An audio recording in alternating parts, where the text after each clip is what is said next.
All right, super start to April. Happy April Fool's Day. If this is first thing in the morning, don't be fooled. I'm not a April Fool's Day advocate, so I don't really care. But be ready, be on point, and make sure that you are ready for the day and ready for the week. You guys, there's a lot of feedback coming my way these days around the pelvis. A little bit of high hamstring starting to show up for people. A little bit of tightness through the thoracic spine that I think is probably a little bit of a villain when it comes to tightness and immobility of the pelvis. Also the ankles. So as the weather starts getting better, your training is ramping up. Don't expect it to be this smooth sailing ride to a bunch of PBs. You've got to stay on top of the care of the body, right? So as the intensity goes up and the volume goes up, of activity, play, training, racing, traveling, all of it, you've got to stay up on your taking care of your body. So first and foremost, hydration. You have to keep drinking lots of water and do not overestimate or underestimate. Either really. You need electrolytes in the water. So in Colorado, we are constantly dehydrated. I promise you, if you're an active endurance athlete or you're just super active human, you need electrolytes. So hydration, number one, that's the number one way to take care of your tissue. The second thing, you can just follow along. You've been with me a bit. We started with the lower leg, right below the calf. Now we're going in through the glutes. We're not crossing the knees over yet. We're just working through the glutes. The next thing is really keeping the protein up. I tend to have a really advanced younger audience, so anybody under the age of 30 usually gets it. They're not trying to get away with things because of their age or their position in life because they're young and they'll heal quickly. So I do really well with smarter, pretty advanced younger people, and then obviously older people who want to continue. So anybody over 30, yes, I just called you older. Reactive foam rolling on both glutes. Let's go right up into the upper back, right below the shoulder blades. So do not touch your shoulder blades with the foam roller. This foam roller is right below the shoulder blades. Hands behind your head, nice big extension. That's who I tend to do well with. So protein. You need to make sure that you're getting a good dose of protein every single day, throughout the day. A study just came out that diminished it. I don't know that it's wrong to expect that your evening protein supplement is in fact working for you in the overnight hours. But I think that the studies showed that it's less important to get the protein overnight. So anybody that's taking amino acids in their evening shake or whatever you take, we're into the lats here. The most important thing with protein is throughout the day, right? Be just consistent. You should have protein at breakfast, you should have protein at lunch, protein at dinner. And Dr. Peter Attia, he recommends 1 gram. Well, I'm going to go to 2 grams per kilogram of body weight because that's where I'm a little bit more comfortable speaking. So even though I do live in the United States, I'm still Canadian, so I do think that way. So I think he goes with 1 gram per pound and that's high. It's really a challenge. And so with my athletes, what I tell them, you need to try for that every day. It doesn't mean you have to get it every day, but you need a lot of protein. So keeping the protein up, keeping the carbohydrates in that glycogen window around training and exercise, super important. Okay, so that was our reactive foam rolling. Everything on the backside of the body to help just kind of pay attention to what's happening and that those muscles are in fact online. Okay, so the next thing we're going to do is a little bit of proactive foam rolling. Those of you in my premium group, we did a live strength session on Saturday. We're going to hit this again. So we're going through the pelvis. We've got the foam roller right on the pubic bone. And we're just dragging the skin across that pubic symphysis to just make sure that we're gliding, the skin is gliding along the bone.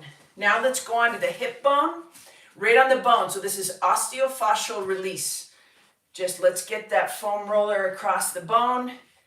As long as it's gliding, it's never going to feel great to do the bone on fascia movement. So don't expect that it's going to feel great, but what you're looking for is that it should move. It should glide. So if the skin is gliding, we're in good shape. Okay? Now let's move down into anterior lateral quad. You can go a little bit further down into the belly of the quad today if you want, but don't go into the full belly of the quad. It could in fact tighten your quad even more. So we're using these quads more. This is in fact, the big quad, the rectus femoris, is a hip flexor, crosses the hip. So we want to make sure that we are gliding through that anterior lateral hip, because if the quads are working, it gives the chance that the glute will in fact work just a little bit better, right? Let's go the other side. Anterior, so the front side of the hip capsule, and just working through the front of the quad there. And just working through it. Outside of my gravel bike, I haven't been outside on my bikes lately, and I went out Saturday and Sunday on my TT bike because I have a race next Sunday in Hawaii. If anybody's going to Lava Man, ping me. I'll throw a couple of ECFIT hats into my bike bag and bring you a hat. So if you're going to be in Hawaii, and if you're coming to Boulder anytime this summer, definitely check in with me. Tell me you've been doing Mobility Monday and I'll give you an ECFIT hat. Okay, let's get rid of this. You're going to lay on your back with your knees up. We're taking the right leg across and around the left leg. So we're wrapped really tight with the lower body with the left leg. Now we're going to go to the left. So we're pulling the whole hip complex apart with the right side, lots of tension. Then we're going to take that right hand and drag it up into the armpit and then up overhead. Let the left leg pull the right hip apart. And then we're going to add rib cage expansion using the breath. So just a nice big inhale and then exhale. Big inhale and exhale. 2 more big breaths. Try to create as much space between the ribs and the hips as you can. Keep breathing through those obliques.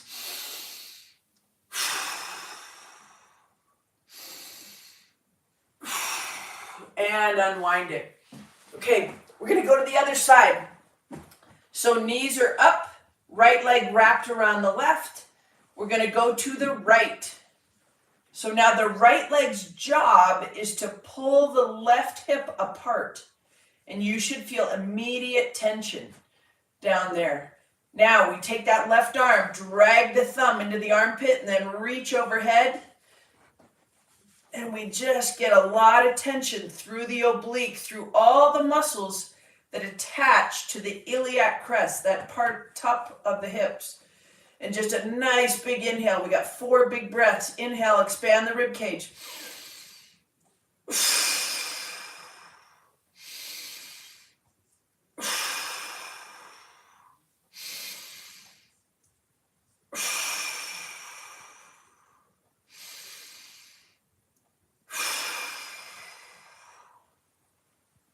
And good. Okay, let's go ahead and take it up into the lateral half kneeling. If you need to, you can stand up. Some people have a problem going on to that half kneeling position and loading up that knee on the left. If you can get in this position, get in this position. We're going to put 2 hands on the ground. We've got right leg out, and we're just pushing the hips back, and then look over the cliff. So we get a little bit of wrists and forearms as well. So wrists and forearms as you look over the cliff, hips as you push your hips back, adductors as you push your hips back. 3 and 4. 4 seems to be my favorite number today. Right knee down, left leg out, spread the fingers, push the hips back, and then look over the cliff. 2, 3, 4,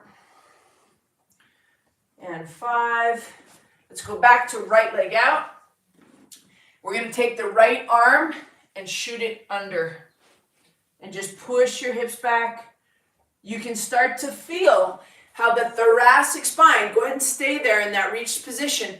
When you start to rotate through the upper back, you see how it tugs on the musculature below the pelvis. So now we're not even talking about the top of the pelvis that we just released with that crossover move with the lower body.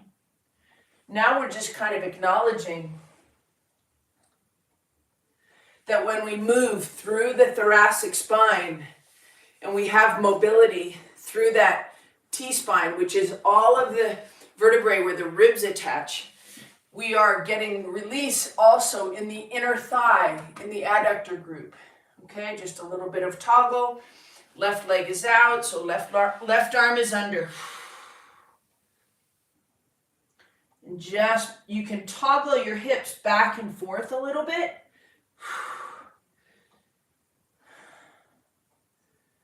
Good. And good. Let's go ahead and hit that lateral half kneeling rotation just one more time. So right leg out, hands on the ground, spread the fingers, and just back and forth, a little bit of toggle, little bit of toggle. Right leg is out, so the right arm is under.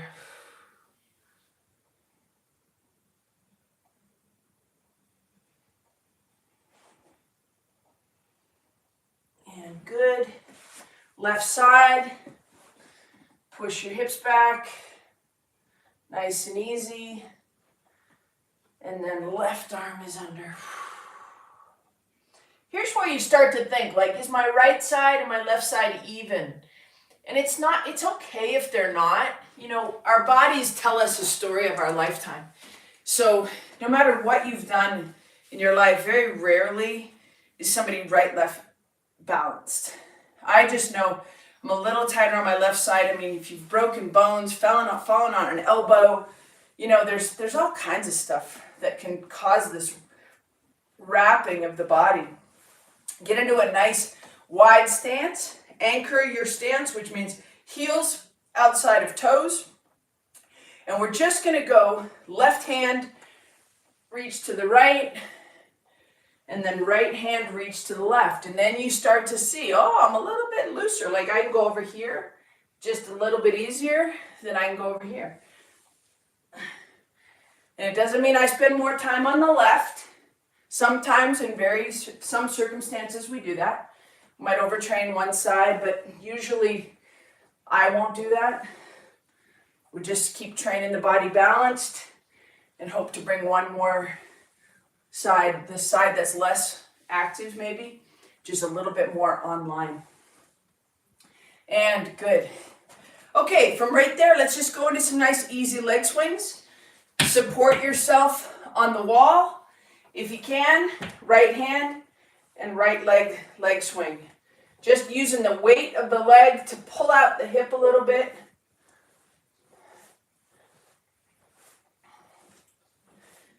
And good. And then I'm going to keep facing you, but if you want to face the wall, I'll just go ahead and use my Viper. And we're going to go across. If I was on the wall, I would get way more range of motion. But because the Viper moves, I tend not to get as much mobility. Okay, let's go left side. Go on the wall here, left leg.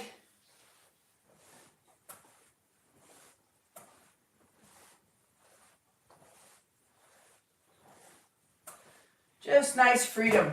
Good. Okay, other side. Coming across. I can barely even stand on my right foot.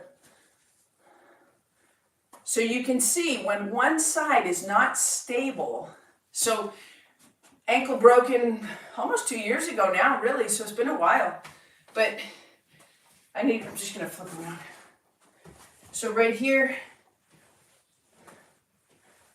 it's just really, keep swinging your left leg. It's really articulating the concept that when you are not stable, your body loses range of motion. So when you're running and your leg is not stable, you will run with a shorter stride length. And I'm not saying lengthen your stride length because I'm not seeing you running, but I know that free and open hips, no matter what stride length you have, is a way more economical running stride. So that's why in the strength program, we work so much on your ability to stand on one foot so that you can, in fact, your brain's going, I'm safe, right? So it's over and over again. Let's go right back to that wide stance. Heels outside. Hang your hands between your thighs. Push your hips back and just come right back up. Push your hips back, come right back up. From right here, your back should be nice and flat. So make sure you're wide enough with your stance that you can move hips back, work that hip hinge over and over again. Because right there, as soon as my hands touch the ground, my brain goes, I'm stable, I'm safer. Now 4 points of contact are on the ground, right? So right there, good. Now we're gonna work a little bit of the windmill. Again, a little bit of thoracic spine focus. You go to the ground. Now, some of you might not be comfortable getting to the ground. Bring the ground up to you. Bring the foam roller into play. We're just gonna arm trace up, bring it back down, arm trace up.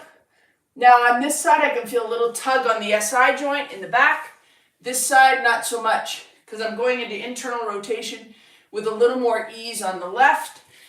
Internal rotation over here on the right, a little bit more restriction. Nothing I'm worried about, just paying attention. Good.